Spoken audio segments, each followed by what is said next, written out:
ECC! Magandang umaga, madlang workers! Nagbabalik ang inyong nag-iisang sir na from Zamboanga para pag-usapan ang benefit coverage natin sa ating uniform personnel at Sea-based OFW. So, ipakikilala ko ating we had Sir Dexter here from Region 1. with Kay from Region Well, and Miss Ruth from Region 4D. Yan! So, tingnan niyo po, no? Kaya pag-usapan natin ang coverage ng ating mga uniform personnel. So, simulan natin ito sa question. Baka maraming nakikinig na uniform personnel. Paano or bakit pa-cover ng uniform personnel? So, sino sasagot, Sir Dex? Sige. So, para sa kaalaman ng karamihan, no? Lalo na yung mga kababayan natin, mga uniform personnel po dyan, alam naman nila, Ma'am Sir, na sila po ay excluded, hindi na sila miyembro ng Yes, GSIS. tama yun. But still, under the PD 626, yung EC program na ating pong pinag-usapan po ngayon, sila po ay saklo pa rin po ng ating pong programa. So ano man ang mangyari sa kanila, na may kinalaman sa kanilang trabaho, sila po ay tatanggap po ng angkop at nararapat na benepisyo. Correct. Kagaya nun, di ba, ang Employees Compensation Program kasi, kung may work-related contingent, so pasok ka na dyan talaga yung uniform personnel. Eh ngayon, Miss Kay naman, paano naman yung ating mga Sea-based OFWs? So yung mga sea-based OFWs naman natin, so di ba, si uniform personnel is under the GSI kasi sila. Kasi Yes. mga government employees. Itong si sea-based OFWs naman are under the SSS. Okay. Sa Kasi private sector. Yes, private sector. So, sila, in times na magkaroon sila ng mga sakit or injury, while on board sa barko, di ba?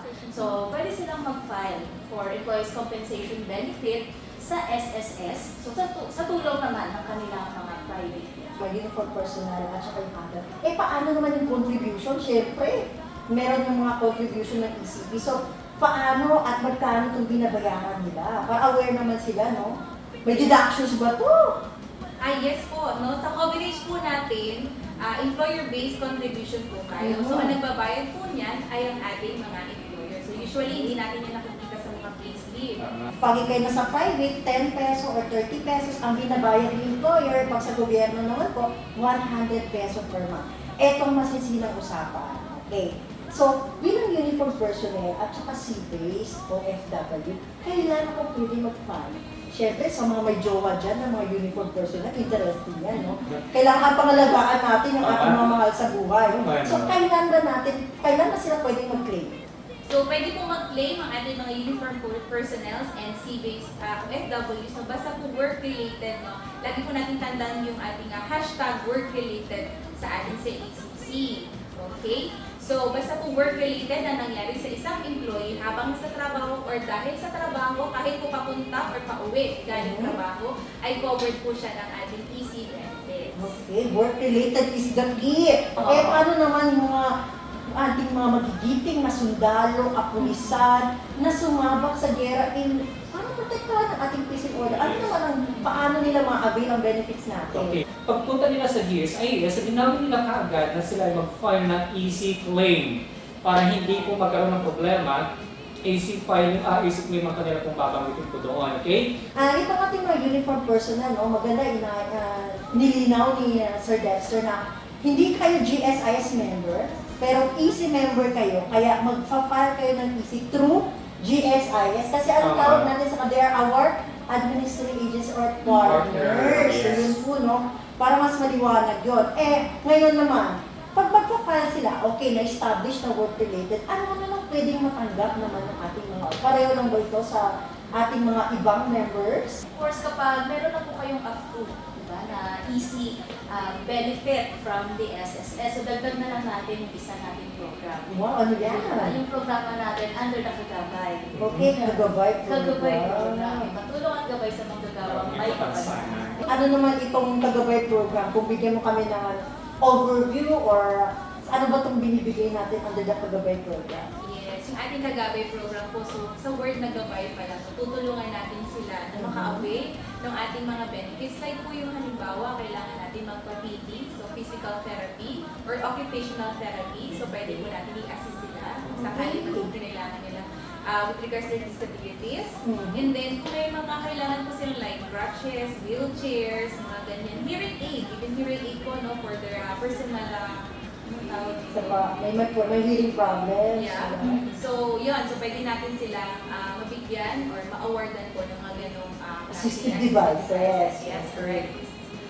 And then, meron din po tayong tinatawag na livelihood starter kit. Wow, livelihood starter. Yes. So, binibigay naman po yan, no, sa ating mga magagawang Pilipino na hindi na po makabalik sa trabaho.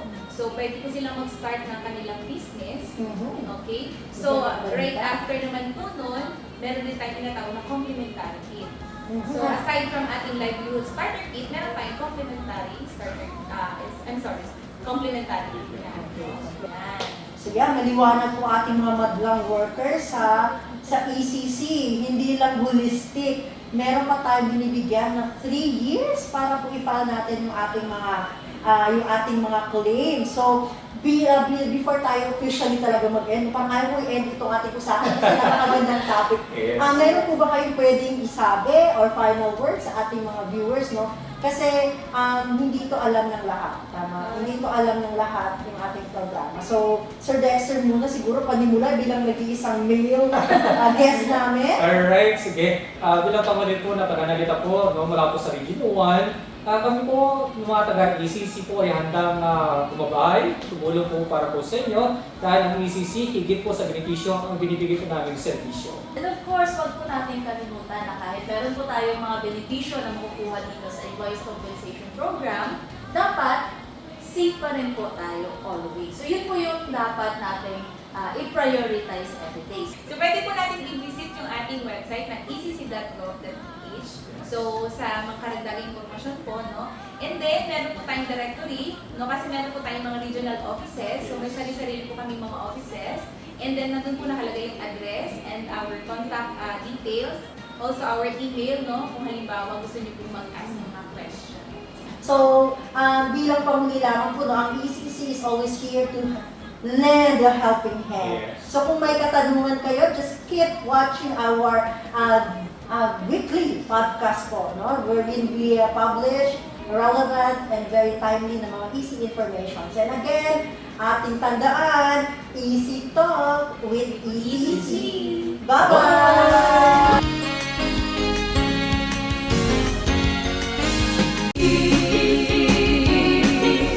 Sagot ka ng isisi. Sagot ka ng Employees Compensation Commission.